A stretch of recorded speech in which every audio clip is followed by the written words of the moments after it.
Hey everyone, I'm Stefan Kesting. This is Jeff Mazzaros, an old friend of mine, old training partner of mine, and he's got some cool techniques that he wants to show. Right, so years ago, I did Hapkido, which is kind of like a combination of like Aikido and Taekwondo, kind of. And one of the things about Hapkido is it's got a lot of wrist locks, okay? This is before I did any Jiu-Jitsu. So I went from Hapkido to Judo to Jiu-Jitsu, and I couldn't do any wrist locks in Judo because they really frown on that in Judo. But in Jiu-Jitsu, it's like I've made them blossom once again. And I'm going to show you one of the ways, or maybe more than one of the ways that I do wrist locks. So now, how do you break a human wrist? There's basically three ways. One is making it go, yeah, there's that way. Gah! There's this way, right? Which is like the gooseneck. There's this way, which is like Mao de Vaca, the cow hand, right? And there's also this weird twisting one that, you know, we can show you another time. So the thing is, in terms of high percentage jiu-jitsu wrist locks, right? You've probably all seen this one, where the guy puts his hand on your chest here, foolishly, either in sport or in the street or whatever, and what do? You cup his tricep, you lean forward, and you do this, see? And that causes his wrist to bend backwards more than he wants it to in that direction. Jacare did that once in a, probably more than once, in a tournament where he dropped to his knees and immediately plunged into it, and it really messed the cat up. But bending a guy's wrist this way, they don't care for that. That will be a no thank you for more of that kind of situation, right?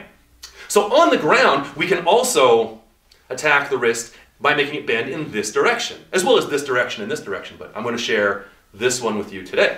Here's a technique I learned in Brazil, and it was done to me by the son of Alexandre Paiva, whose nickname is Gigi. Anyway, his son, I trained with him a little bit, and that guy did this to me all the time because his guard was really good and I had a hard time passing. And so what I would do is I would hold on to his kimono right here sometimes, just to like stay safe. And here's what the guy did to me that I will now pass along to you. So here's the idea.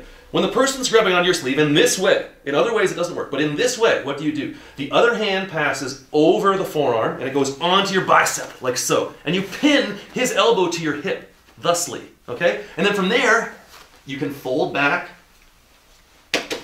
on the wrist. And that's a done deal. And again, his hand is bending in this way, the same way the standing one we did. Okay, here I'll do it again. He holds the wrist, and he can't pass my guard, right? I'm way too good. I'm keeping the guard closed, and now he's just trying to stay safe, all right? This is just kind of a stalling thing. And so, over the forearm, onto the bicep, and you have to pin the wrist. I mean, you have to pin the elbow. If his elbow is up and floating around, it's not going to happen, right? So what do you need to do? You have to make sure this is here, and then you quickly sit in. So he can't pull his elbow up and away. Pull your elbow up and away. It's not going to happen. And then in. There it is. Okay? Now, wrist locks can be dangerous. Don't do them quickly. Don't do them forcefully with a willing training partner or your friend. Okay? If you want to have friends, do these slowly and just, you can gauge the effectiveness of them. Okay? In a street fight, in a tournament, fine. They've signed a waiver. They've picked with the wrong guy. Go for it. But in training, be careful. So when you're applying the wrist lock, it feels like it's part of crunch and part bringing your legs in. Absolutely. Like there's an upper body and a lower body component as you're applying it. As with any technique in the guard, it's not just all upper body or all lower body, right? With the triangle, with the armbar, with anything, omoplata, it's part upper body, part lower body. So with this one, after you get this part is going down, this elevator is descending floors, but you're also bringing him in with your legs to trap that elbow in this uncomfortable little space down here. And then just crunch. And that's that. And again, like I said, be careful, because everyone likes the ability to have wrists.